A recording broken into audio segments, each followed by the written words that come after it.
Mon propre frère me jetait sur le lit et criait « Je vais tout donner jusqu'à ce que tu t'évanouisses ».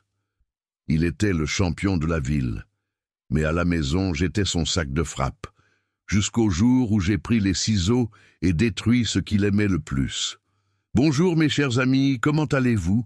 J'espère que vous allez bien, en bonne santé et entouré de beaucoup d'amour. Je m'appelle Marthe Eulalie Dupont. J'ai 71 ans bien vécus et aujourd'hui, je suis ici dans ma petite maison simple à Vichy, dans l'Allier, la même petite ville où je suis né et où j'ai grandi.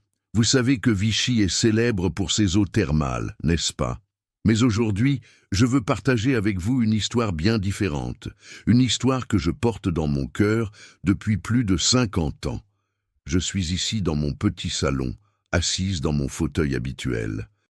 Celui que mon défunt mari, que Dieu ait son âme, a acheté dans une braderie dans la ville voisine il y a environ 20 ans. Il est un peu usé, mais c'est mon compagnon de tous les après-midi.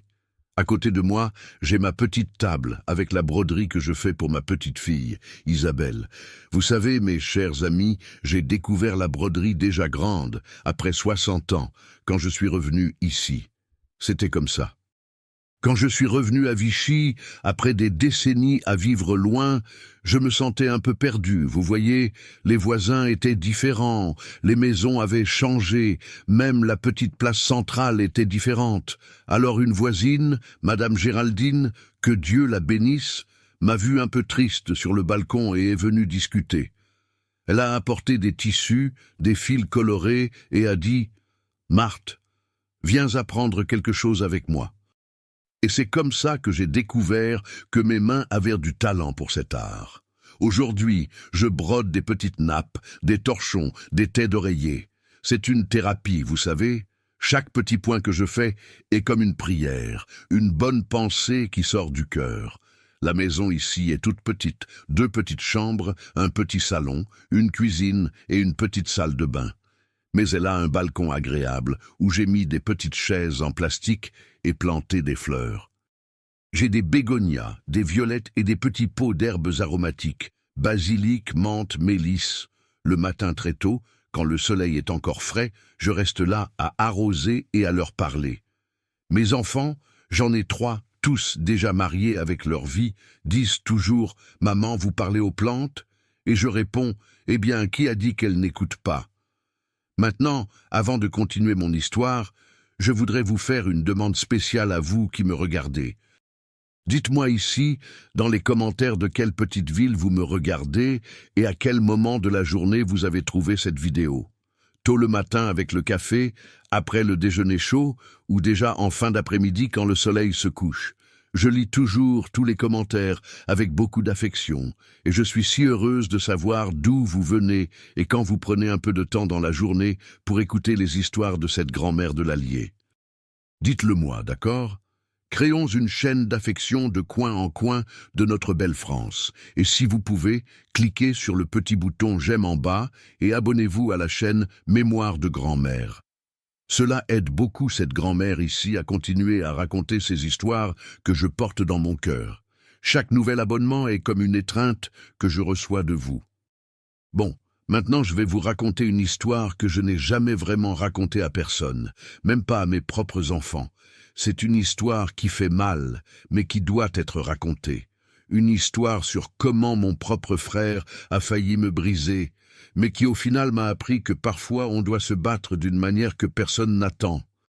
C'est sur le temps où je n'étais qu'une petite fille effrayée, vivant dans la peur dans ma propre maison à cause de quelqu'un qui aurait dû me protéger. Je suis né ici à Vichy même, le 15 mars 1954, dans une petite maison en pierre qui se trouvait rue des Acacias. Aujourd'hui, cette rue n'existe même plus. Ils ont fait de nouvelles constructions par là. C'était une maison simple, de ces anciennes maisons de l'Allier, avec 3 petites pièces. La chambre de mes parents, une autre petite chambre que je partageais avec mon frère Bernard quand nous étions petits, et le salon qui servait aussi de cuisine. La salle de bain était tout au fond de la cour, et pour prendre un bain, c'était dans une grande bassine en aluminium que maman chauffait l'eau sur le poêle à bois. Mon père s'appelait Valentin Dupont. Tout le monde le connaissait comme Tintin et il travaillait à la gare de Vichy. À cette époque-là, le train passait encore régulièrement par ici, amenant les touristes pour les eaux médicinales de la ville. Papa était un homme petit, maigre, de peu de mots, mais travailleur comme personne. Il partait à l'aube, quand il faisait encore noir, et ne revenait qu'en fin d'après-midi, toujours avec cette odeur de rouille et d'huile de machine collée sur ses vêtements. Ma mère était Yvette Marguerite, mais tout le monde l'appelait Madame Nette. Elle était l'opposé de papa, parlait sans arrêt, riait fort et connaissait tout le monde en ville. Elle travaillait en faisant de la couture à domicile, réparait des vêtements, faisait des robes pour les jeunes filles qui allaient se marier, brodait des trousseaux. Sa machine à coudre faisait un bruit incessant dans la maison, tac tac tac toute la journée, et j'adorais rester assise par terre à côté d'elle, voyant ses filles colorées devenir des fleurs et des jolis dessins sur les tissus. Bernard, Robert Valentin Dupont, avait 3 ans de plus que moi. Quand j'avais environ 5 ans, il avait déjà 8 ans, et était le chouchou de tout le monde. Oh, mes chers amis, comme ce garçon était beau, cheveux châtain clair, ondulés, yeux verts, qui venaient du côté de la famille de maman, et déjà à cet âge, il était costaud, plein d'énergie. Papa disait toujours avec fierté, « Ce garçon va devenir quelqu'un dans la vie, vous verrez. » Et maman était toute gâteuse, mon petit Bernard adoré, mon petit champion. Notre routine était bien simple, comme c'était la coutume des familles modestes de cette époque dans l'Allier. Nous nous levions tôt, avant le chant du coq. J'aidais maman à allumer le feu dans le poêle à bois, chercher de l'eau au puits du voisin, notre maison n'avait pas l'eau courante, et préparer le petit déjeuner. Café noir, pain maison qu'elle faisait toutes les semaines, parfois un petit fromage que nous achetions à la ferme de Monsieur Antoine. Après que papa partait au travail et que nous prenions notre petit déjeuner, Bernard et moi allions à l'école. La petite école était à environ 4 rues de la maison et nous y allions à pied, moi courant toujours derrière lui qui marchait vite. Bernard a toujours été populaire à l'école. Les garçons voulaient être ses amis parce qu'il était fort et courageux, et les institutrices l'aimaient parce qu'il était intelligent et avait de bonnes notes. Moi, par contre, j'ai toujours été plus tranquille, un peu timide. J'aimais rester dans mon coin à dessiner ou jouer avec les petites poupées en tissu que maman me faisait avec les chutes de couture. J'avais une poupée qui était ma préférée, Rosine, faite d'un tissu fleuri rose, avec des cheveux en laine jaune. Je l'emmenais partout, je lui parlais, je lui racontais tous mes secrets. Les après-midi étaient libres pour les jeux. Bernard était toujours au milieu des enfants de la rue, organisant des parties de football, faisant voler des cerfs-volants, inventant des compétitions. Je préférais rester plus près de la maison, jouant à la dinette avec les filles du quartier. Thérèse, fille de Madame Joséphine de la maison à côté, et Marlène qui habitait 3 maisons plus bas. Mais déjà à cette époque, quand j'avais environ 6-7 ans, j'ai commencé à remarquer des choses étranges chez mon frère. Il a toujours été plus grand et plus fort que les autres enfants, mais il a commencé à devenir, trop agressif dans les jeux. Quand il jouait au ballon, il voulait toujours gagner et s'il perdait, il se mettait vraiment en colère. Ce n'était pas ce caprice normal d'enfant, non, c'était une colère laide qui effrayait un peu les autres garçons. Et avec moi, il a commencé à avoir des jeux bizarres.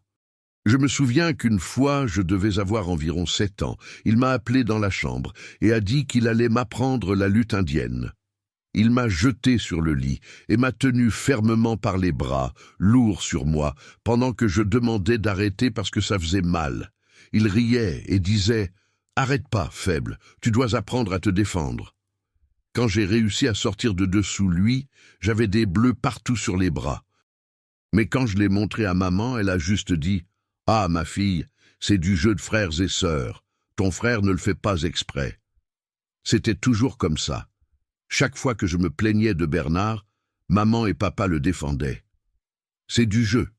Il t'apprend à être forte. C'est comme ça entre frères et sœurs. Et Bernard s'est rendu compte qu'il pouvait faire ce qu'il voulait avec moi, que personne ne le gronderait. Un autre jour qui m'a beaucoup marqué, c'était quand je jouais dans la cour avec ma Rosine. Bernard est arrivé et a arraché la poupée de ma main, disant qu'il allait tester si elle était résistante. Il a commencé à tirer et tirer, et soudain, paf, il a arraché la tête de la pauvre petite. La laine qui était les cheveux s'est éparpillée partout par terre, et j'ai commencé à pleurer désespérément. C'était ma poupée préférée. Il a juste ri et jeté les morceaux par terre. Elle n'était pas si résistante que ça, comme toi. Quand maman a vu les dégâts, je m'attendais à ce qu'elle le gronde, mais non. Elle a juste dit « Oh Bernard, pourquoi as-tu fait ça à la poupée de ta sœur ?» Et lui, avec ce visage d'ange qu'il savait si bien faire, a répondu « Pardon maman, c'était sans le faire exprès, je jouais juste. » Et elle « C'est bon mon fils, va jouer à autre chose. » Je n'ai jamais reçu une autre poupée pareille. Maman a dit qu'elle n'avait pas d'argent pour acheter du nouveau tissu, juste pour ça, que je pouvais jouer avec les autres petites poupées que j'avais, mais ce n'était jamais pareil. Et ainsi s'est passée mon enfance ici, à Vichy. Les bons souvenirs se mélangeaient avec ces moments étranges qu'à l'époque je ne comprenais pas bien. Je savais juste que mon frère, que tout le monde admirait, qui était beau, intelligent et fort, faisait parfois des choses avec moi qui me faisaient peur. Mais à cette époque, les enfants ne remettaient pas en question les adultes.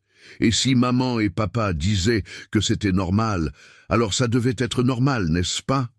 Du moins, c'est ce que j'essayais de croire, en grandissant dans cette petite maison de la rue des Acacias, sans savoir que le pire était encore à venir. Quand j'ai eu 13 ans en mars 1967, les choses ont commencé à changer d'une manière que je n'aurais jamais pu imaginer. Bernard avait déjà 16 ans. Et mon Dieu, comme ce garçon avait grandi. Il devenait un vrai homme, grand, large, avec ses muscles qui semblaient grossir d'une semaine à l'autre. Les cheveux restaient magnifiques, ondulés, châtain clair, qu'il laissait longs presque jusqu'aux épaules, comme c'était à la mode à cette époque. Les filles de la ville soupiraient quand il passait dans la rue. C'est cette année-là que Bernard a découvert la lutte libre. Il était arrivé à Vichy un homme appelé Maître Édouard, venu de Paris, qui avait monté une sorte d'école dans un garage loué près de la gare. Il enseignait la lutte libre, cette lutte qu'on voyait à la télévision chez Madame Zélie. Elle avait l'une des rares télévisions du quartier et laissait les enfants regarder le samedi après-midi. Quand Bernard a vu ces grands hommes s'agripper sur le ring, appliquant des prises avec des noms bizarres, il a été hypnotisé. Il est rentré à la maison ce jour-là en disant qu'il allait devenir lutteur, qu'il allait être champion, qu'il allait gagner beaucoup d'argent et devenir célèbre. Papa et maman étaient emballés. Imaginez leur fils devenir un vrai lutteur, comme ceux de la télévision. « Mon fils va être la fierté de Vichy », disait maman aux voisines, et papa, qui a toujours été un homme de peu de mots, souriait fièrement et disait « Ce garçon a une force de taureau. Il est né pour ça. » Maître Édouard a accepté Bernard comme élève et voilà. À partir de là, mon frère vivait dans cette école. Il sortait de l'école et allait directement là-bas. Il ne revenait à la maison que le soir, tout en sueur, puant l'homme, avec ses muscles de plus en plus gros. Il a commencé à manger comme un fou. Maman faisait de la nourriture, qui semblait être pour une famille de 10 personnes, juste pour suivre son appétit. Des œufs, de la viande, du lait, des bananes, tout ce qu'il disait avoir besoin pour prendre de la masse musculaire. Et avec les muscles a grandi aussi cette attitude arrogante. Bernard a toujours été un peu bagarreur, mais maintenant c'était impossible. Il se croyait le propriétaire de la vérité, le plus fort de Vichy, le futur champion. Il parlait de frapper n'importe qui lui manquerait de respect ou à la famille. Les parents étaient fiers de cette personnalité de champion. Mais le pire, c'était avec moi. Les jeux qu'il avait avec moi quand nous étions petits sont devenus quelque chose de plus sérieux, de plus effrayant. Maintenant, il disait que j'allais être son mannequin d'entraînement à la maison. « J'ai besoin de pratiquer les prises, » disait-il, « et tu vas m'aider, petite sœur. » La première fois qu'il a vraiment fait ça avec moi, c'était un après-midi d'avril. Je m'en souviens comme si c'était hier. J'étais dans la chambre, allongé sur mon petit lit, lisant un livre de l'école. C'était Alice au pays des merveilles, que j'adorais. Maman était sortie faire des courses et papa n'était pas encore rentré du travail. La maison était vide, juste moi et lui. Bernard est entré dans la chambre comme s'il était le propriétaire des lieux. Il était juste en short, tout en sueur de l'entraînement, avec ses énormes muscles qui semblaient vouloir exploser. Les cheveux collés au front, tant il transpirait, mais toujours beau, brillant. « Lève-toi de là, Marthe », a-t-il dit avec cette voix qui devenait déjà grave d'homme. Je vais pratiquer quelques prises. Je me suis assise sur le lit, tenant le livre contre ma poitrine. Pratiquer comment, Bernard? Pratiquer comme à l'école. A-t-il ri d'un rire qui m'a donné des frissons. L'école a fermé plus tôt aujourd'hui et j'ai besoin de pratiquer des immobilisations. Tu vas m'aider. Je ne veux pas, ai-je dit en essayant de sortir du lit. Mais il a été plus rapide, m'a attrapé par le bras et m'a jeté sur le lit avec une force qui m'a étourdi. Je n'ai pas demandé si tu voulais, a-t-il dit en montant sur moi. Maître Édouard a dit qu'un vrai lutteur doit s'entraîner tous les jours, même à la maison, et tu vas rester tranquille là. Et c'est ainsi qu'a commencé l'enfer de ma vie. Il s'est jeté sur moi avec tout ce poids, et mon Dieu comme il était lourd. Il devait peser environ 70 kilos de purs muscles, écrasant mon petit corps maigre de 13 ans. Je sentais comme si un sac de ciment était tombé sur moi. Cette prise s'appelle immobilisation totale, expliquait-il comme si c'était un cours pendant qu'il me bloquait avec les bras et les jambes. L'adversaire ne peut ni bouger ni respirer correctement. Et c'était vrai. Je ne pouvais pas respirer. Son poids écrasait ma poitrine, et j'ai commencé à paniquer, me débattant comme un oiseau pris dans une cage. « Arrête, Bernard, je ne peux pas respirer », ai-je supplié. Mais il ne faisait que rire. C'est comme ça que ça doit être. Maître Édouard a dit que la prise n'est bonne que quand l'autre est à bout de souffle. Tiens bon, faible. J'ai frappé sur ses bras, son dos, essayant de pousser, mais c'était comme essayer de déplacer une montagne. Il était beaucoup plus grand, beaucoup plus lourd, beaucoup plus fort, et plus je me débattais, plus il semblait aimer ça. Ne résiste pas, Marthe. Reste tranquille, ça va passer. Et il augmentait encore plus le poids, écrasant mon petit corps, jusqu'à ce que je commence à voir des petits points brillants devant mes yeux. Quand il est finalement descendu de moi, je suis resté quelques minutes sans pouvoir parler, juste haletante, essayant de faire revenir l'air dans mes poumons. Mes côtes me faisaient mal, mon dos me faisait mal, et je me sentais comme si j'avais été renversé par une voiture. « Voilà », a-t-il dit tout satisfait, comme s'il avait fait du bon travail. « La prise a parfaitement fonctionné. Tu as presque perdu connaissance, n'est-ce pas? C'est comme ça que ça doit être. » Quand maman est revenue des courses, elle m'a trouvé encore un peu étourdie, assise au bord du lit. « Quelle tête tu fais, ma fille? Tu ne te sens pas bien ?»« Bernard, ai-je commencé à dire, mais Bernard est apparu à la porte de la chambre tout souriant. « Marthe m'a aidé à pratiquer quelques prises, maman, a-t-il dit avec ce visage d'ange qu'il savait si bien faire. Elle est une sœur très gentille, elle m'aide avec les entraînements quand je ne peux pas aller à l'école. » Et maman, au lieu de demander si j'allais bien, était fière. « Oh, c'est bien, ma fille. Tu dois vraiment soutenir ton frère. Il va devenir un lutteur célèbre, et tu pourras dire que tu l'as aidé à s'entraîner. » J'ai regardé son visage, puis le sien, et j'ai compris que ça ne servait à rien de dire quoi que ce soit. Personne n'allait me croire, ou pire, ils allaient me croire et trouver ça normal. Et c'est ainsi qu'a commencé cette routine terrible. Chaque fois que Bernard rentrait à la maison et qu'il n'y avait personne autour, il me cherchait pour l'entraînement, toujours avec la même excuse, qu'il devait pratiquer les prises, que je l'aidais à devenir un meilleur champion, que c'était pour son bien. Mais je savais que non. Je voyais dans ses yeux quelque chose de mauvais, une satisfaction étrange quand il me voyait lutter pour respirer sous tout ce poids. C'était comme s'il aimait me voir petite, faible, impuissante. Et le pire, c'est que tout le monde, à Vichy, commençait à parler de Bernard comme du futur champion de la ville. Les gens arrêtaient maman dans la rue pour complimenter son fils, pour dire comme il devenait fort et beau. « Quel garçon béni vous avez, Madame Nette, il va réussir dans la vie. » S'il savait ce que ce garçon béni me faisait à la maison quand personne ne regardait. Mais à cette époque, les enfants ne parlaient pas de certaines choses aux adultes. Et je ne savais même pas comment expliquer ce qui se passait. Je savais juste que j'avais peur, très peur de mon propre frère. Et cette peur grandissait en même temps que lui.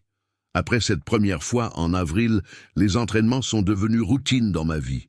Bernard avait découvert qu'il pouvait faire ce qu'il voulait avec moi et être encore complimenté pour ça. « C'est bien que ta sœur t'aide à t'entraîner, mon fils », disait toujours maman.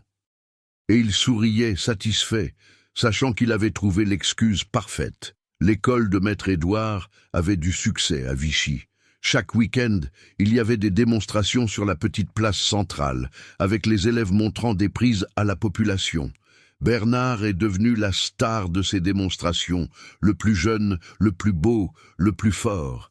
Les gens applaudissaient, criaient son nom. « Vas-y Bernard, montre-leur, champion !»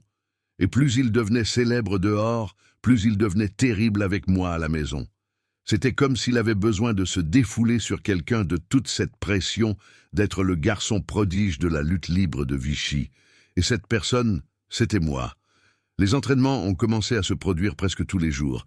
Il arrivait de l'école tout en sueur et agité et me cherchait dans la maison. « Marthe, viens ici, aujourd'hui j'ai appris une nouvelle prise. » C'était toujours avec cette fausse animation, comme s'il allait m'apprendre quelque chose de bien.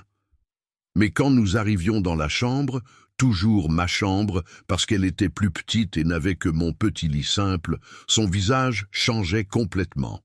Il devenait une personne que je ne connaissais pas.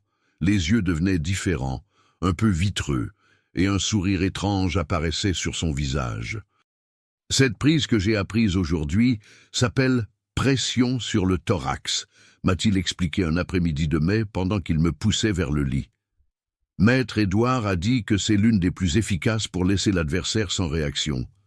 Je savais déjà ce qui allait arriver. Mon petit corps de 13 ans commençait à trembler juste en le voyant s'approcher. « Bernard, pas aujourd'hui. J'ai mal à la tête. » « Le mal de tête n'a rien à voir avec l'entraînement de lutte, » a-t-il dit en montant déjà sur le lit. « Arrête tes caprices et reste tranquille là. » Son poids avait encore augmenté. Maître Édouard lui faisait manger des protéines, prendre des vitamines, faire des exercices spécifiques pour prendre de la masse musculaire. Il devait peser environ 75 kilos à cette époque, peut-être 80, tout en muscles solides, lourds. Et moi, j'étais une fille maigre, de 40 et quelques kilos, toute mouillée. Quand il se jetait sur moi, je sentais comme si le monde entier s'écroulait sur ma poitrine. Le lit grinçait, s'enfonçait sous le poids de nous deux, mais surtout du sien. Il se positionnait de manière à ce que tout ce poids se concentre sur mon thorax, sur mes poumons. Le secret, disait-il, comme s'il donnait un cours, c'est de distribuer le poids correctement pour que la personne ne puisse pas dilater sa poitrine. Comme ça, regarde. Et il écrasait encore plus, me laissant sans air. Je me débattais, j'essayais de pousser, mais c'était comme une petite fourmi essayant de déplacer une pierre. Il riait juste de ma lutte désespérée. Voilà, débatte-toi, c'est comme ça que le vrai adversaire va faire aussi. Plus tu te débats, mieux je m'entraîne. Les côtes ont commencé à me faire constamment mal. Je me réveillais le matin avec de la douleur et je m'endormais avec de la douleur. Quand je respirais profondément, je sentais une douleur aiguë du côté gauche. Maman a demandé une fois « Pourquoi tu as toujours la main sur la poitrine, ma fille ?»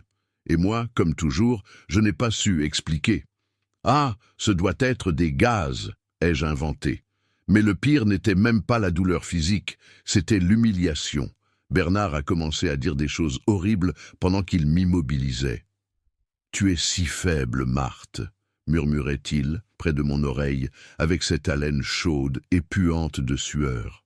« Si petite, comme un petit oiseau tombé du nid. » Et quand je commençais à devenir violette de ne pas pouvoir respirer, quand les petits points brillants apparaissaient dans ma vision et que je sentais que j'allais m'évanouir, il s'animait. « Voilà, La prise a fonctionné. Regarde, tu es presque en train de t'évanouir. Maître Édouard serait fier. Il y a eu une fois, fin juin, où il a tellement exagéré que je me suis vraiment évanoui. Quand je me suis réveillé, j'étais seul dans la chambre, étourdi, avec un goût de sang dans la bouche. Je m'étais mordu la langue. Bernard n'était plus là. Je l'ai entendu dans le salon parler avec maman comme si de rien n'était. « Oh, maman, Marthe m'aidait avec des exercices ici, mais elle s'est fatiguée et est allée se reposer. » J'ai commencé à faire des cauchemars terribles. Je rêvais que j'étais écrasé par une montagne, que je ne pouvais pas respirer, que je criais au secours, mais personne n'entendait. Je me réveillais au milieu de la nuit, haletante, en sueur, regardant vers sa chambre pour m'assurer qu'il n'était pas là.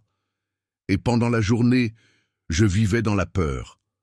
Peur d'être seul à la maison, peur d'entendre son arrivée de l'école, peur même du bruit de ses pas sur le plancher en bois de notre maison. Quand j'entendais boum boum boum, le son lourd de ses bottes, mon cœur s'emballait. J'ai essayé de parler à maman plusieurs fois, mais sans savoir vraiment comment t'expliquer. « Maman, je n'aime pas les entraînements que Bernard fait avec moi. » Mais elle coupait toujours. « Oh ma fille, quelle bêtise! Ton frère t'apprend à être forte, c'est pour ta propre protection. Et en plus, tu dois l'aider à réaliser son rêve de devenir champion. » Et papa était plus fier de Bernard que jamais. Tous les soirs, quand il rentrait du travail, il voulait entendre les nouvelles de l'école. « Alors, champion, comment s'est passé l'entraînement aujourd'hui ?» Et Bernard, tout souriant, racontait les nouvelles prises qu'il avait apprises, les compétitions que Maître Édouard organisait. « En septembre, il y aura un championnat à Moulins », a annoncé Bernard lors d'une de ses conversations. « Maître Édouard a dit que j'ai de vraies chances de gagner. Je vais représenter Vichy. » Toute la ville était emballée par la nouvelle. Le maire a dit qu'il allait donner une aide financière pour que Bernard aille concourir. L'église a fait une tombola pour collecter de l'argent pour le voyage et l'hébergement. Tout le monde disait « Notre garçon va mettre Vichy sur la carte ». Et plus il devenait célèbre, plus les entraînements avec moi devenaient intenses. C'était comme s'il gardait toute son agressivité pour la décharger sur moi. « J'ai besoin de m'entraîner plus dur », disait-il. La compétition approche et je ne peux pas me relâcher. J'ai commencé à inventer des excuses pour ne pas être seul avec lui. Je disais que j'allais chez Thérèse, que j'avais des devoirs à faire, que maman m'avait demandé de l'aider avec quelque chose. Mais il arrivait toujours un moment où il me coinçait. « Tu m'évites, petite sœur ?» a-t-il dit un après-midi, bloquant la porte de la chambre quand j'ai essayé de passer. Ce n'est pas une façon d'aider son frère. « Tu ne veux pas que je gagne la compétition ?» C'était toujours comme ça. Il transformait ma résistance en trahison envers la famille, en déloyauté envers son rêve. Et comme je n'étais qu'une fille de 13 ans, sans connaissance, sans soutien, je finissais toujours par céder. À cette époque, j'avais perdu du poids. J'étais encore plus maigre. Je ne pouvais pas bien manger. Mon estomac était toujours retourné d'anxiété. Maman a même commenté. Cette fille est trop maigre. Est-ce qu'elle a des vers? Mais ça n'est pas allé plus loin. L'attention de la famille était toute tournée vers Bernard et ses entraînements. Un après-midi d'août, alors qu'il ne restait que quelques semaines avant la compétition, il est rentré à la maison plus agité que d'habitude. « Marthe, viens ici rapidement. » Sa voix avait une urgence différente, plus intense. Quand nous sommes arrivés dans la chambre, il transpirait plus que d'habitude, avec les yeux brillants d'une manière étrange. « Aujourd'hui, j'ai appris la prise la plus puissante de toutes, » a-t-il dit avec ce sourire terrible. « Ça s'appelle finalisation complète. Maître Édouard a dit que seuls les lutteurs les plus expérimentés peuvent l'appliquer correctement. » J'ai avalé ma salive, essayant de reculer, mais il avait déjà fermé la porte. « Bernard, pas aujourd'hui, je ne me sens pas bien. » C'est l'adversaire qui va se sentir mal quand j'appliquerai cette prise sur lui, a-t-il dit en avançant vers moi. Viens ici, tu vas m'aider à la perfectionner, c'est pour la compétition. Et ce jour-là, pour la première fois, j'ai eu la certitude réelle que mon frère pouvait me tuer. Le poids, la pression, la durée. tout était plus intense, et dans ses yeux, j'ai vu quelque chose qui m'a terrifié. Il n'aimait pas seulement me voir sans air, mais me voir avec peur de mourir. C'était comme s'il avait découvert un pouvoir terrible sur moi et testait jusqu'où il pouvait aller.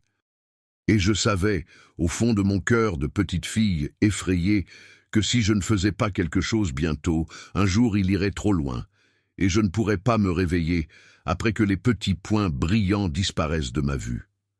La dernière semaine d'août 1967 a été le moment où tout est arrivé à la limite. Bernard était dans une anxiété terrible à cause de la compétition qui approchait. Il ne restait que 10 jours avant le championnat à Moulins.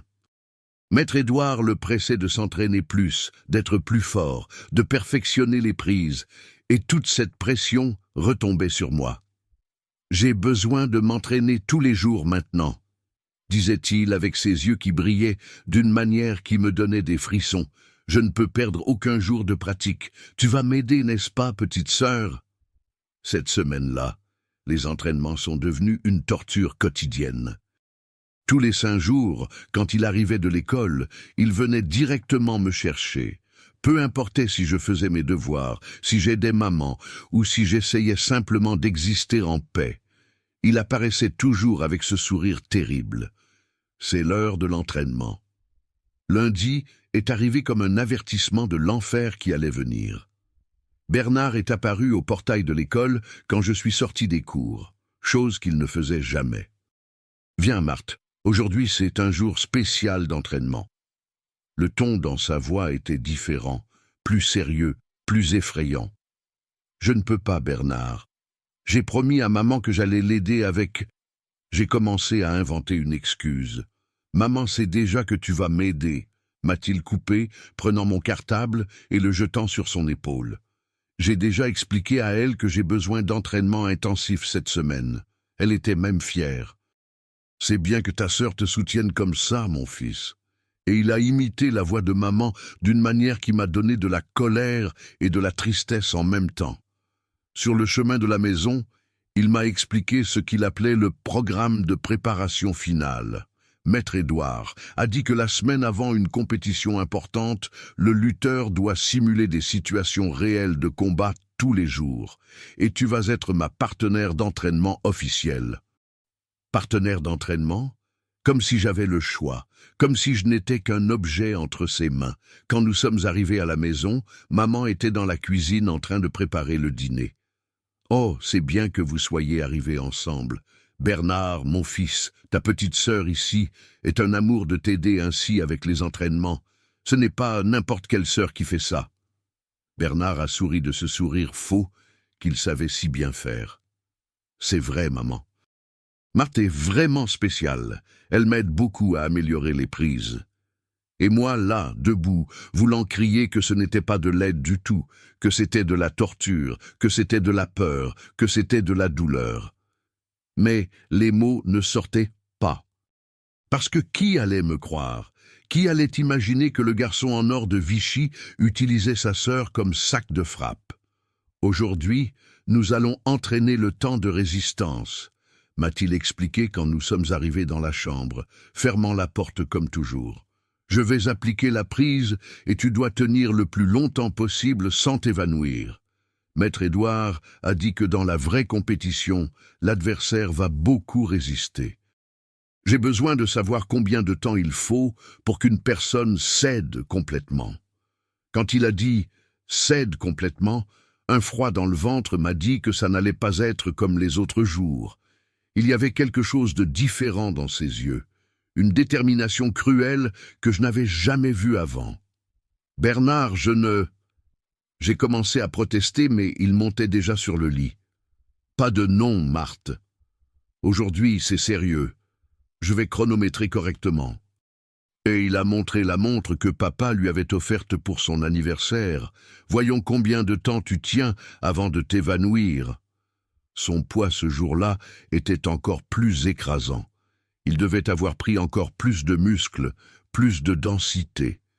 Quand il s'est jeté sur moi, j'ai senti comme si un camion était passé sur ma poitrine. Le lit a gémi, s'est enfoncé, et j'ai senti que j'étais avalé par le matelas. Chronomètre lancé, a-t-il annoncé comme s'il était un entraîneur sportif. Voyons ta vraie résistance. Et la pression a commencé, mais ce n'était pas comme les autres fois. Il était scientifique, méthodique. Il appliquait le poids, attendait que je commence à me débattre, soulageait un petit peu pour que je ne m'évanouisse pas, puis augmentait à nouveau. C'était comme s'il testait exactement où était ma limite. 30 secondes, tu deviens violette. 45 secondes. Oh, regarde, tu as commencé à trembler. 1 minute. Les petits yeux roulent. Il narrait mon agonie comme si c'était une expérience scientifique. Et le plus terrible, je pouvais entendre dans sa voix qu'il aimait ça. Ce n'était pas juste de l'entraînement, c'était du plaisir. Du plaisir à me voir lutter pour respirer, pour ne pas mourir. 1 minute 20, intéressant. Tu dures plus que la semaine dernière. Tu dois devenir plus résistante. Quand il est finalement descendu de moi, je suis resté environ 5 minutes à tousser, essayant de faire revenir l'air dans mes poumons qui semblaient en papier froissé. Il a noté quelque chose dans un petit cahier. Excellent. Tu as tenu 1 minute et 37 secondes avant de commencer à t'évanouir.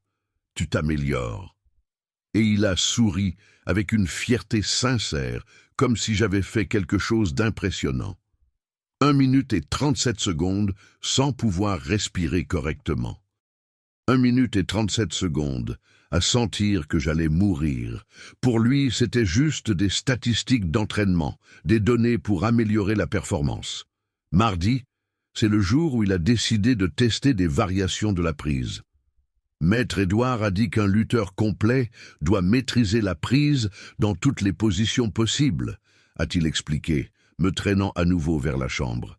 Aujourd'hui, nous allons faire le test complet, toi sur le dos, sur le côté, sur le ventre, semi-assise. Toutes les angulations. Chaque position était un type différent d'agonie, une nouvelle forme de terreur.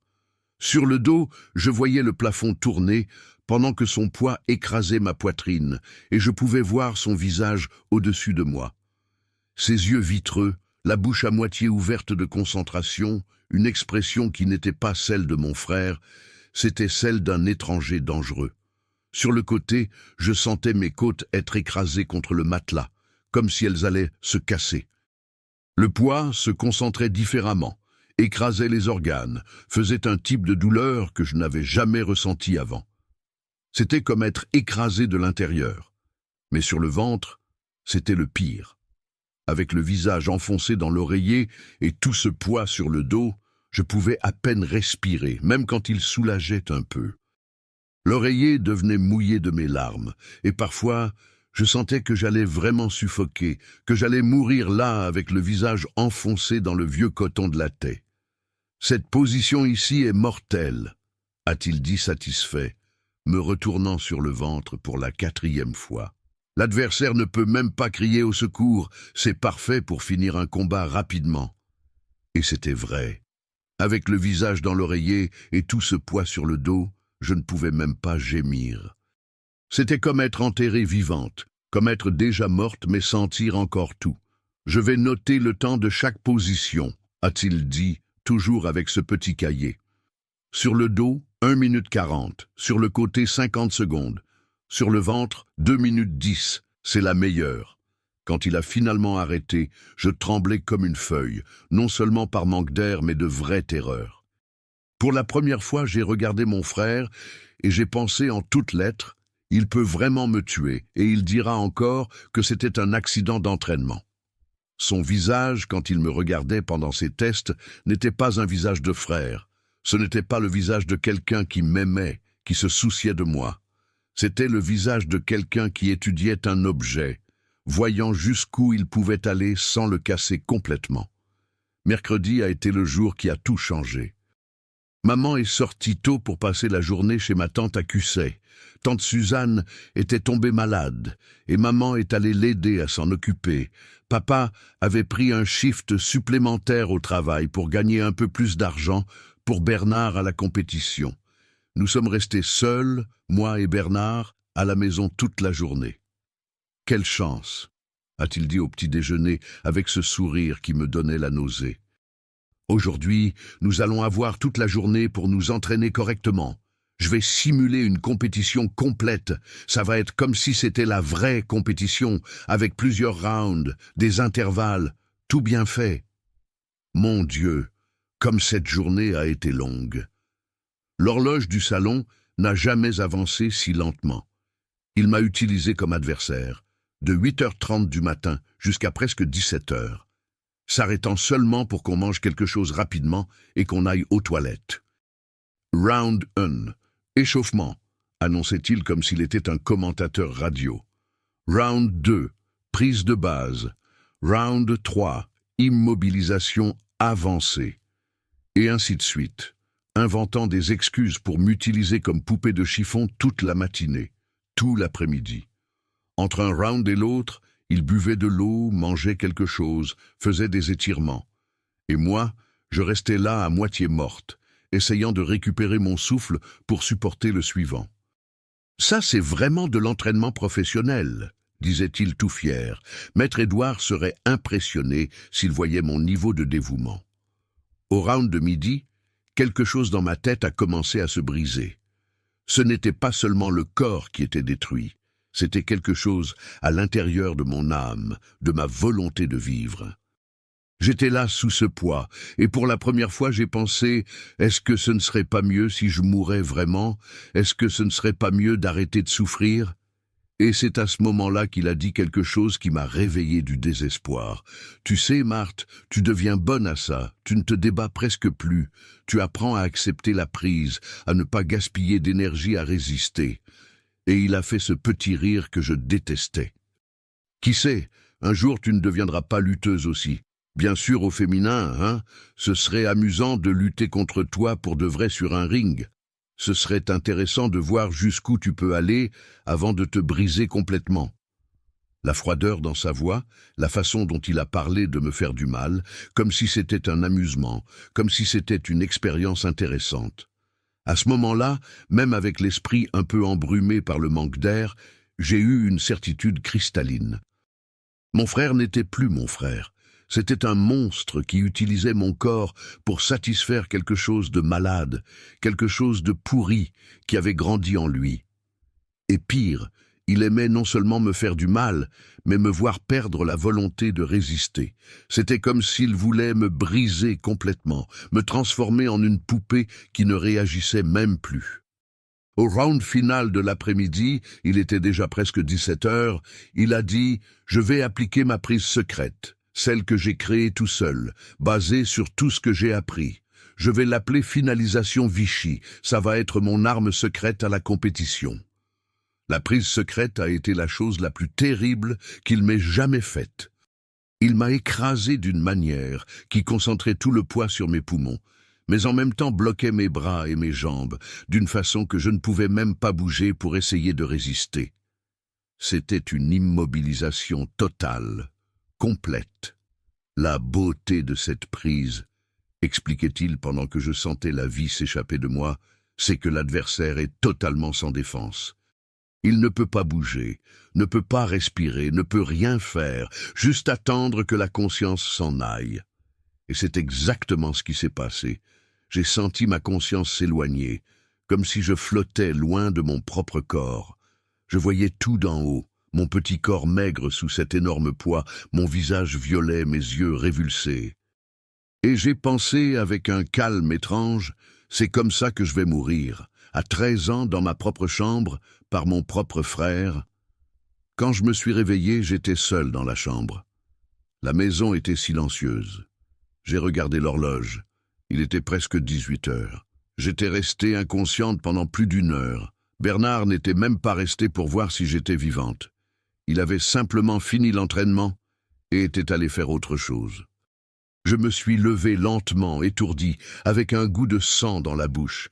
Je m'étais mordu la langue, et l'oreiller était taché d'un mélange de sang et de salive. Mes côtes me faisaient tellement mal que je pouvais à peine respirer correctement.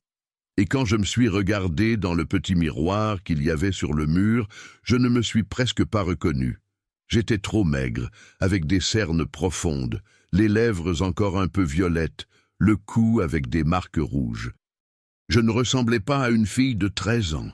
Je ressemblais à un fantôme, une ombre de ce que j'étais avant. C'est à ce moment-là que j'ai entendu Bernard dans le salon, parlant au téléphone avec quelqu'un, probablement Maître Édouard. Je me suis entraîné toute la journée aujourd'hui, maître. J'ai testé ma nouvelle prise plusieurs fois. Je suis confiant pour la compétition. Ah, ma sœur, elle va très bien. Elle m'a beaucoup aidé. C'est une très bonne partenaire d'entraînement. Elle ne se plaint jamais, parce que je ne pouvais pas me plaindre, parce que personne n'allait me croire, parce que je n'étais qu'une petite fille effrayée dans une famille qui ne voyait que le fils champion. Jeudi a été le jour où j'ai essayé pour la dernière fois d'éviter d'être seul avec lui. J'ai passé toute la journée chez Thérèse. J'ai inventé que je devais aider Madame Joséphine avec un grand nettoyage, organiser les armoires, n'importe quoi qui justifiait que je ne rentre pas à la maison avant le soir. La maison de Thérèse était petite et simple comme la nôtre, mais c'était un refuge. Là, je pouvais respirer correctement, rire des bêtises qu'elle disait, jouer à la poupée sans peur.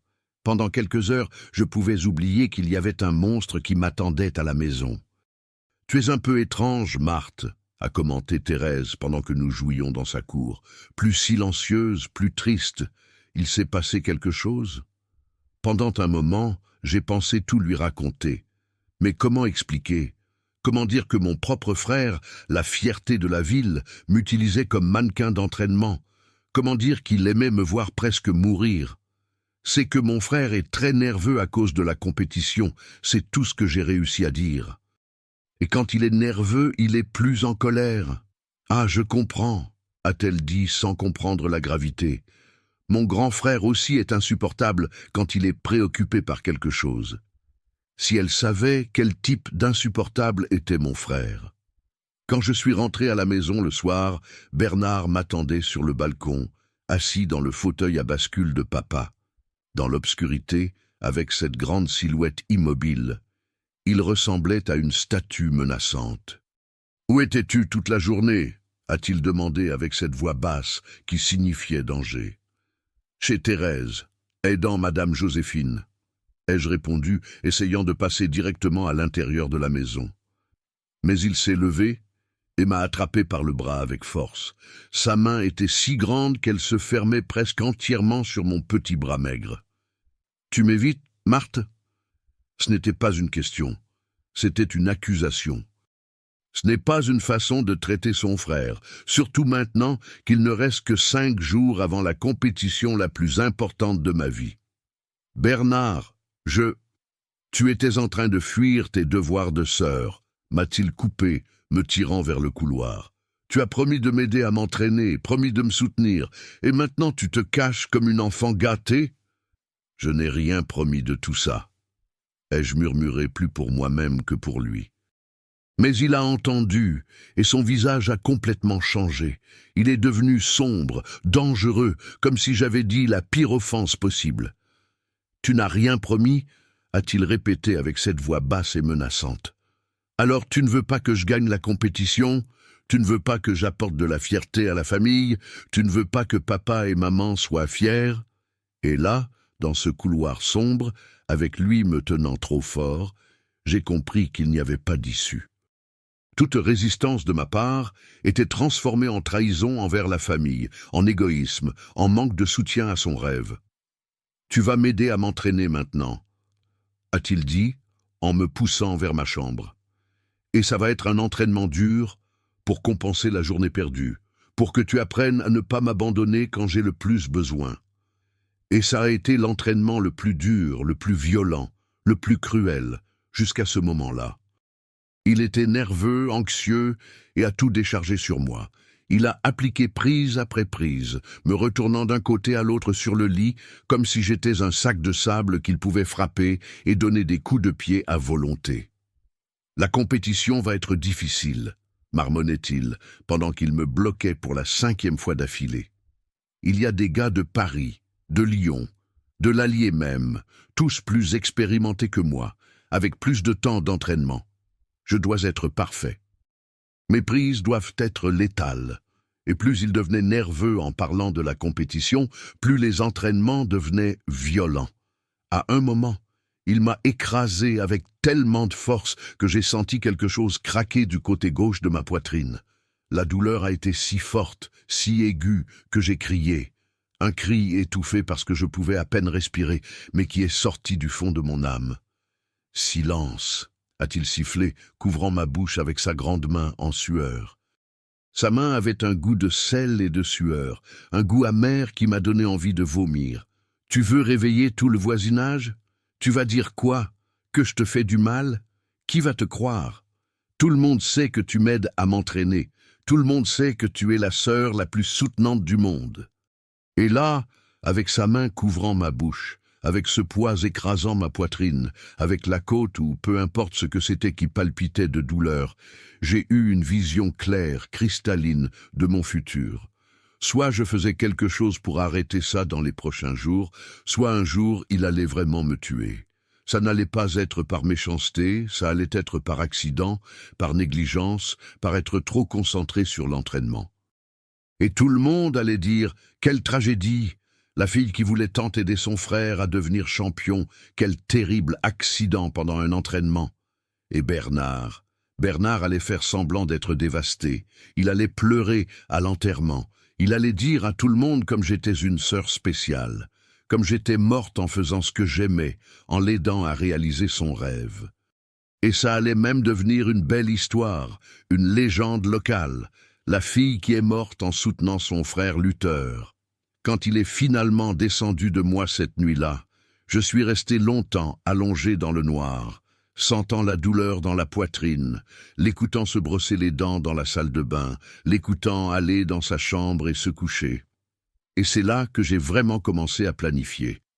Ce n'était plus une fantaisie de petite fille effrayée. C'était un vrai plan, concret, désespéré. Je suis resté là, dans l'obscurité de ma chambre, l'écoutant ronfler dans la chambre à côté et pensant à ce que je pouvais faire. Je ne pouvais pas l'affronter en force. Il pesait 3 fois mon poids et était entraîné pour se battre. Je ne pouvais pas le dire aux parents. J'avais déjà essayé et ils n'avaient jamais cru. Je ne pouvais pas fuir de la maison. C'était 1967. Une fille de 13 ans ne partait pas toute seule. Et en plus, où j'irais? Comment je vivrais? Mais il y avait une chose que je pouvais faire, une chose qui allait le toucher là où ça faisait le plus mal, qui allait détruire ce qu'il aimait le plus en lui-même, une chose qui allait lui montrer que je n'étais pas juste une poupée sans défense qu'il pouvait casser à volonté. Les cheveux, toujours les cheveux. Tous les jours, religieusement après le bain, Bernard passait environ 20 minutes dans la salle de bain à peigner, mettre de la brillantine, arranger chaque mèche de cette crinière dorée. Il avait plusieurs peignes, différents types de pommades, même une petite brosse spéciale qu'il avait demandé à papa d'acheter à Moulins. « Mes cheveux sont ma marque de fabrique », disait-il toujours, admirant son reflet dans le petit miroir de la salle de bain. « C'est ce qui me différencie des autres lutteurs. Quand j'entrerai sur le ring, tout le monde se souviendra du lion de Vichy à cause des cheveux. » Le lion de Vichy, c'est ainsi qu'il voulait être connu, à cause de la crinière dorée, ondulée, qui bougeait quand il se déplaçait sur le ring de l'école. « Un lutteur a besoin d'avoir de la personnalité », expliquait-il à quiconque voulait écouter. « Il faut avoir une image forte. » Et mon image, c'est ça, le jeune lion des muscles et de la chevelure dorée. Il aimait ses cheveux plus qu'il n'aimait n'importe qui, plus qu'il ne respectait la vie de sa propre sœur. Ses cheveux étaient son identité, son estime de soi, sa source de pouvoir, et c'était exactement pour ça qu'ils allaient être sa ruine. Je suis resté là à planifier chaque détail. Les ciseaux de couture de maman étaient rangés dans le tiroir de la machine Singer dans le salon. C'étaient de bons ciseaux, aiguisés, qu'elle utilisait pour couper des tissus épais. Il ferait parfaitement l'affaire. Le meilleur moment serait à l'aube, quand son sommeil était le plus profond. Bernard dormait toujours comme une souche après les entraînements intensifs. Le corps épuisé, détendu, confiant d'être en sécurité dans sa propre maison. La compétition était le samedi prochain. Aujourd'hui, on était jeudi. Vendredi serait ma dernière chance, parce qu'après il allait voyager à Moulins. Et s'il revenait de là comme champion, il allait devenir vraiment insupportable. Et s'il revenait vaincu, il allait décharger sa frustration sur moi d'une manière dont je ne survivrais peut-être pas. C'était maintenant ou jamais, de vendredi à samedi, à l'aube. Et ça allait être les cheveux, ces beaux cheveux vaniteux qu'il aimait plus que tout au monde, y compris plus que la vie de sa propre sœur. Et quand il se réveillerait chauve, quand il verrait dans le miroir la destruction de sa marque de fabrique, quand il comprendrait qu'il ne pouvait plus aller à la compétition parce qu'il allait être la risée de tous, là oui, il allait savoir ce que c'était de se sentir petit, sans défense, humilié. Il allait savoir ce que c'était d'avoir quelque chose de précieux détruit par quelqu'un qui aurait dû te protéger. La nuit du vendredi 29 août 1967 a été la plus longue de ma vie. Allongé dans mon petit lit, j'écoutais chaque bruit de la maison. L'horloge du salon faisant tic-tac, le vent faisant bouger les tuiles, papa ronflant doucement dans sa chambre avec maman et surtout la respiration lourde de Bernard dans la chambre à côté. Pendant toute cette journée, il avait été encore plus agité. La compétition était le lendemain. Le samedi matin, il allait voyager à Moulins avec Maître Édouard et 2 autres élèves de l'école. Toute la ville commentait. Tout le monde souhaitait bonne chance à notre champion. Demain, c'est le grand jour, petite sœur, m'avait-il dit à l'heure du dîner avec ce sourire que je connaissais déjà trop bien. Après que j'aurai gagné cette compétition, je vais pouvoir m'entraîner encore plus sérieusement. Qui sait si je n'ouvrirai pas ma propre école ici à Vichy, hein? L'idée qu'il ait sa propre école, où il pourrait entraîner autant de filles qu'il voulait, m'a donné un frisson dans le dos qui a presque fait que j'abandonne tout. Presque. Mais alors je me suis souvenu de la côte encore douloureuse, des marques sur mon cou, de comment j'étais restée plus d'1 heure inconsciente mercredi. Et j'ai su que je ne pouvais pas le laisser revenir victorieux de cette compétition. Je ne pouvais pas le laisser devenir encore plus puissant, encore plus intouchable. J'ai attendu jusqu'à presque minuit. Papa et maman dormaient déjà depuis longtemps. Bernard était allé se coucher tôt, disant qu'il devait bien se reposer pour être en forme. Je l'ai entendu dans la salle de bain faire le rituel habituel, se brosser les dents, peigner les cheveux, mettre la petite pommade spéciale qui laissait les mèches brillantes. « Demain, tout le monde va voir le lion de Vichy en action », avait-il murmuré au miroir, pensant que personne n'écoutait. Ils vont voir, parce que ses cheveux sont ma marque de fabrique. Quand j'ai finalement entendu son ronflement, ce ronflement lourd de quelqu'un qui était épuisé des entraînements, je me suis levé lentement du lit. Mes pieds nus n'ont fait aucun bruit sur le plancher en bois froid. J'avais mémorisé chaque planche qui grinçait, chaque endroit où marcher sans faire de bruit. Premier arrêt, le salon pour prendre les ciseaux de maman. La machine à coudre Singer était là, imposante, dans le petit coin près de la fenêtre. Dans le tiroir du bas, avec les fils et les boutons, étaient les grands ciseaux que maman utilisait pour couper les tissus épais. Quand j'ai pris les ciseaux, mes mains tremblaient tellement que j'ai failli les laisser tomber. Ils étaient lourds, froids, et les lames brillaient dans la faible lumière qui entrait par la fenêtre. Pendant un moment, je suis resté là, debout, regardant l'objet qui allait tout changer. « Tu peux, Marthe ?» ai-je chuchoté pour moi-même. « Tu dois pouvoir. » Je suis retourné dans le couloir, marchant comme un fantôme. La porte de sa chambre était entr'ouverte. Bernard dormait toujours comme ça parce qu'il disait avoir besoin d'air circulant. Je suis resté debout devant la porte, écoutant le ronflement régulier, essayant de rassembler mon courage. J'ai poussé la porte doucement, centimètre par centimètre. Elle a gémi doucement, mais il ne s'est pas réveillé. La chambre était sombre, mais la lumière de la rue qui entrait par la fenêtre était suffisante pour que je voie sa silhouette sur le lit. Mon Dieu, comme il était grand! Même endormi, même détendu, ce corps occupait presque tout le lit. Un bras jeté dehors, les jambes étendues, la respiration faisant monter et descendre la poitrine lourdement, et les cheveux, Oh mon Dieu, les cheveux étalés sur l'oreiller comme une auréole dorée, chaque mèche brillant dans la faible lumière. C'était vraiment beau, ondulé, soyeux, du type qui faisait soupirer les filles quand il passait dans la rue. Mais je ne ressentais plus rien en voyant cette beauté. Je ne ressentais que de la colère. Colère de comment il utilisait cette apparence pour tromper tout le monde, pour être vu comme un ange, pendant qu'il me torturait en secret. Je me suis approché du lit en tenant les ciseaux avec les 2 mains pour ne pas trop trembler. Il dormait sur le côté, avec le visage tourné vers le mur, laissant la nuque et les côtés des cheveux bien exposés. J'ai respiré profondément et j'ai positionné les ciseaux à la base des cheveux, tout près du cou. La première mèche que j'ai coupée était épaisse, lourde. Le son des ciseaux coupants a été plus fort que je ne l'attendais. Un craquement qui a semblé résonner dans toute la chambre. Bernard a bougé, a murmuré quelque chose d'incompréhensible, mais ne s'est pas réveillé. Mon cœur battait si fort que je le sentais dans ma gorge, mais j'ai continué. Mèche par mèche, j'ai tout coupé. Ce n'était pas une coupe soignée, ce n'était pas pour que ce soit beau, c'était pour détruire. Je coupais très court à certains endroits, laissais des touffes inégales à d'autres. À certains points, j'ai coupé presque jusqu'au cuir chevelu. Au fur et à mesure que je coupais, une sensation étrange prenait possession de moi. Ce n'était pas juste de la vengeance, c'était du pouvoir.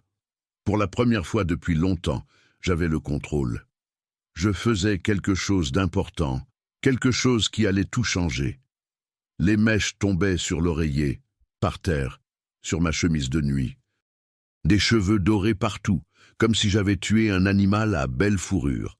Et d'une certaine manière, c'était exactement ce que je faisais. Tuer le lion de Vichy. Quand j'ai fini avec les cheveux de la tête, j'ai regardé ses sourcils épais, bien dessinés, qui complétaient sa beauté masculine. Pourquoi s'arrêter seulement aux cheveux, ai-je pensé.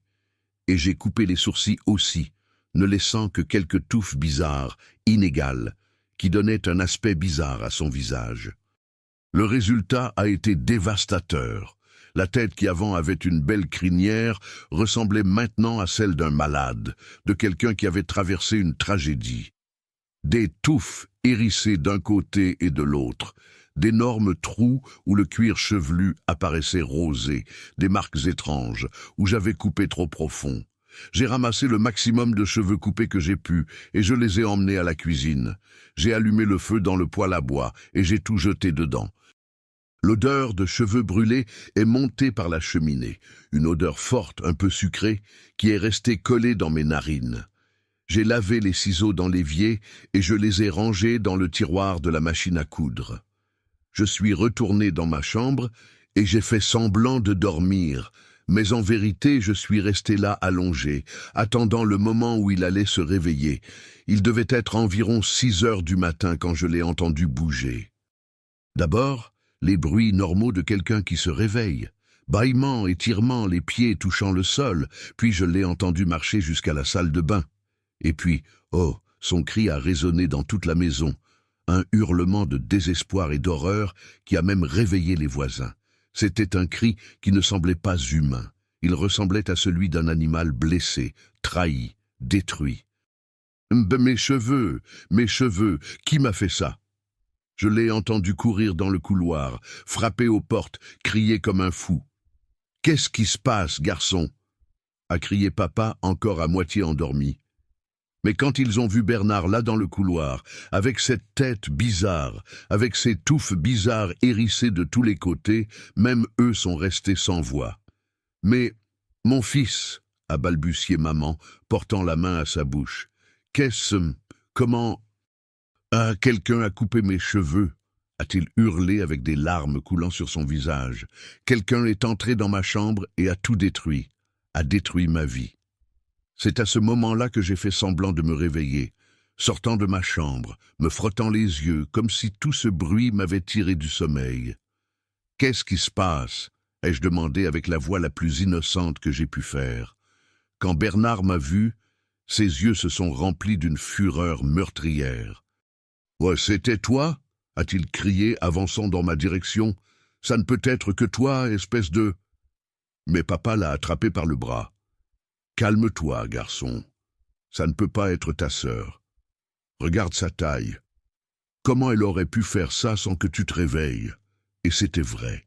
J'étais si petite, si frêle, que ça semblait vraiment impossible que j'aie pu faire ça. La différence de taille entre nous deux travaillait maintenant en ma faveur. Mais, a bégayé Bernard, regardant de moi aux parents, essayant de traiter ce qui s'était passé. Mais qui? Comment? Ça doit avoir été un voleur, a dit maman encore sous le choc. Quelqu'un qui est entré la nuit, qui, je ne sais pas, voulait humilier avant la compétition. La compétition? A-t-il crié, comme si seulement à ce moment-là il s'en souvenait. Je ne peux pas aller à la compétition comme ça. Tout le monde va se moquer de moi. Je vais être la risée de tous. Et il s'est effondré, littéralement effondré. Cet homme de presque 80 kilos s'est jeté par terre dans le couloir et a commencé à pleurer comme un petit enfant. Des sanglots forts, désespérés, de quelqu'un qui avait perdu la chose la plus importante de sa vie. Mes cheveux, ma marque de fabrique, mon lion de Vichy, gémissait-il en passant les mains sur sa tête détruite. Comment je vais concourir comme ça? Comment je vais apparaître en ville comme ça? Papa a essayé de le consoler. Fils, les cheveux repoussent. Dans quelques mois, Quelques mois, a hurlé Bernard. J'ai perdu la seule opportunité de ma vie. La compétition, c'est aujourd'hui. Maître Édouard m'attend. Et je vais apparaître là-bas comment? Comme un clown. Et plus il pleurait, plus je sentais une satisfaction étrange grandir en moi. Finalement, il se sentait petit, humilié, détruit, comme il me faisait sentir tous les jours. « Je n'y vais pas », a-t-il dit soudain avec une voix vaincue. « Je n'irai pas à la compétition, je ne peux pas apparaître comme ça devant tout le monde. » Maman a essayé d'argumenter. « Mais fils, tu t'es tellement entraîné, tu ne peux pas abandonner à cause de... » « À cause de quoi ?» a-t-il explosé. « Regarde-moi, regarde ce qu'ils m'ont fait. » Et vraiment, en le voyant là, avec cette tête bizarre, ses sourcils ridicules, c'était impossible d'imaginer qu'il aille sur un ring. Lui qui avait toujours été si vaniteux, si préoccupé par l'apparence, comment allait-il supporter d'être vu comme ça par des centaines de personnes? À 8 heures du matin, quand Maître Édouard est arrivé pour le chercher, Bernard n'a même pas voulu sortir de sa chambre.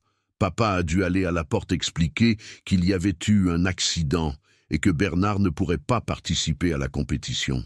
« Quel type d'accident ?» a demandé le maître, inquiet. Compliqué à expliquer », a bégayé papa. « Mais le garçon ne peut pas concourir aujourd'hui. Je vous prie de m'excuser pour tout le dérangement. » Le maître est parti déçu, emmenant seulement les 2 autres élèves. Et toute la ville de Vichy a appris le même jour que le futur champion n'était pas apparu à la compétition. Les spéculations ont couru, qu'il était tombé malade, qu'il s'était blessé à l'entraînement, qu'il avait eu peur. Mais personne n'a su la vraie vérité, que le lion de Vichy avait été tondu par sa propre petite sœur. Bernard a passé toute la journée enfermé dans sa chambre, refusant de manger, de parler à qui que ce soit. De temps en temps, je l'entendais pleurer doucement, comme s'il était en deuil. Et moi, j'ai passé la journée la plus tranquille que j'avais passée depuis des mois. Pour la première fois depuis longtemps, j'ai pu marcher dans la maison sans peur. Pour la première fois, il était plus fragile que moi. Mais je savais que ça ne pouvait pas durer. Je savais qu'un jour, sa colère allait surmonter la tristesse. Et là, j'allais payer cher pour avoir fait ça. Très cher. C'est pour ça que quand la nuit est tombée ce samedi, j'ai pris maman dans un coin et j'ai chuchoté « Maman, je peux aller passer quelques jours chez tante Suzanne pour aider à s'occuper d'elle puisqu'elle est malade ?» Maman, qui était encore un peu sous le choc de tout ce qui s'était passé, a accepté sans même trop réfléchir. « Bien sûr, ma fille. C'est même bien que tu sortes un peu de la maison. Ton frère est très secoué, il va avoir besoin de quelques jours pour se remettre. » Le dimanche matin très tôt, papa m'a emmené à la gare et m'a mise dans le train pour Cusset. Quand le train a commencé à s'éloigner de Vichy, j'ai regardé par la petite fenêtre et j'ai vu ma ville natale devenir toute petite, disparaître dans la distance. Je ne savais pas encore, mais c'était la dernière fois que j'allais voir Vichy comme ma maison. À partir de ce jour, une nouvelle vie allait commencer, loin du monstre qui s'était déguisé en frère pendant si longtemps. Et quand le train a finalement disparu dans un virage et que Vichy a complètement disparu, j'ai souri. J'ai vraiment souri pour la première fois depuis des mois. Le lion de Vichy était mort. Et j'étais libre. Et me voici aujourd'hui, mes chers amis, à 71 ans, de retour dans mon Vichy natal, après presque 40 ans à vivre à Cusset avec ma tante Suzanne. La vie a fait bien des tours avant que j'arrive dans cette petite maison où vous me trouvez aujourd'hui. J'ai vécu avec tante Suzanne jusqu'à ce qu'elle décède en 1995. C'était de bonnes années de guérison, où j'ai appris que tous les adultes de la famille ne vous font pas de mal. Elle m'a accueilli, m'a fait étudier, m'a appris à coudre correctement. C'est là que j'ai rencontré mon Joachim, un homme bon, travailleur du chemin de fer, qui m'a respecté dès le premier jour. Nous nous sommes mariés en 1973, quand j'avais 19 ans. Joachim connaissait mon histoire. Je lui ai tout raconté avant le mariage, et il m'a dit quelque chose que je n'ai jamais oublié. Marthe, le passé ne définit pas qui tu es aujourd'hui. Tu es la femme la plus courageuse que je connaisse. Nous avons eu 3 beaux enfants, Charles, Régine et Antoine. Je les ai élevés avec beaucoup d'amour, mais toujours attentives, toujours en les protégeant. Je n'ai jamais laissé personne faire du mal à mes bébés comme on m'a fait du mal. Joachim est décédé il y a 5 ans d'un problème cardiaque. Il me manque tous les jours, mais je ne suis pas triste. Il m'a donné une famille, il m'a donné de l'amour, il m'a montré qu'un vrai homme protège, ne fait pas de mal. Je suis revenu à Vichy en 2020 parce que je ressentais la nostalgie de ma terre natale. La maison où j'ai grandi n'existe plus. Ils ont construit un immeuble à la place. Bernard, je ne l'ai plus jamais revu après ce jour. J'ai su qu'il avait quitté la ville peu après moi. Il est allé tenter sa vie à Paris. On dit qu'il n'est jamais revenu. Aujourd'hui, ma joie, ce sont mes petits-enfants. Isabelle, la fille de Charles, a 8 ans et c'est ma chouchoute. Tous les vendredis, elle vient dormir ici avec moi et je lui apprends à broder, je lui raconte des histoires, je fais ce gâteau au maïs qu'elle adore. Mes enfants vivent près d'ici, tous mariés, tous heureux. Charles travaille à la mairie, Régine est institutrice à l'école municipale et Antoine a un garage mécanique. Ils prennent bien soin de cette grand-mère. Les après-midi sont mes préférés. Je m'assieds sur le balcon avec ma broderie, je regarde le mouvement de la rue, je discute avec les voisins. Madame Géraldine, qui m'a appris à broder, habite toujours 2 maisons plus bas, même avec ses 85 ans. Le matin, je me réveille tôt. J'arrose mes plantes, je prépare un bon petit café et je reste ici dans le salon à écouter la petite radio. Parfois, un petit enfant vient faire ses devoirs avec moi. Parfois, les voisines passent pour discuter. C'est une vie simple, mais c'est la mienne. Une vie que j'ai conquise après tant de luttes. Je n'ai pas de richesse, mais j'ai la paix. J'ai une famille qui m'aime. J'ai ma petite maison. J'ai ma liberté. Et surtout, j'ai la certitude que cette petite fille effrayée de 13 ans a grandi et est devenue une femme forte, qui a élevé de bons enfants et qui n'a plus jamais laissé personne lui enlever le droit d'être heureuse. Mes chers amis, si vous traversez une situation similaire à celle que j'ai vécue, je veux que vous sachiez une chose, vous êtes plus fort que vous ne l'imaginez. Je n'étais qu'une petite fille frêle de 13 ans et j'ai réussi à me libérer de mon bourreau. Vous aussi, vous pouvez. J'ai appris que parfois, nous n'avons pas besoin de force physique pour vaincre ceux qui nous font du mal. Parfois, nous avons besoin de courage pour atteindre ce qui compte le plus pour la personne. Dans le cas de mon frère, c'était sa vanité. Chacun a un point faible, et quand nous le découvrons, nous pouvons renverser la situation. J'ai découvert que ceux qui nous font du mal à la maison comptent sur une chose, notre silence. Ils savent qu'il est difficile de dénoncer quelqu'un de sa propre famille, Mais il existe toujours une issue, il existe toujours quelqu'un prêt à aider. Dans mon cas, c'était ma tante Suzanne. J'ai compris que le temps guérit, mais seulement quand on s'éloigne de celui qui nous fait du mal. Ça ne sert à rien de rester prêt en espérant que la personne change. Parfois, il faut avoir le courage de recommencer loin, même avec peur. Aujourd'hui, je sais que peu importe combien de temps vous avez souffert, vous pouvez reconstruire votre vie. Je l'ai fait. Je me suis marié, j'ai eu de beaux enfants, j'ai créé une famille pleine d'amour. Le traumatisme n'a pas défini qui je suis devenu. Si quelqu'un de votre famille ou quelqu'un de proche vous fait du mal, cherchez les autorités de votre région, des organisations qui protègent les personnes en situation de violence. Partout dans le monde, il existe des gens prêts à aider. Ne souffrez pas seul, et souvenez-vous, mes chers amis, ceux qui aiment vraiment ne font pas de mal, celui qui protège n'agresse pas. N'acceptez pas les excuses de ceux qui vous utilisent comme exutoire à leurs problèmes. La vengeance que j'ai faite n'était pas la solution idéale, mais c'était ce qu'une petite fille désespérée a pu faire à cette époque. Aujourd'hui, il existe d'autres chemins, d'autres façons de chercher aide et protection. Mais si vous êtes arrivé jusqu'ici avec moi dans cette histoire, je veux vous faire une demande spéciale.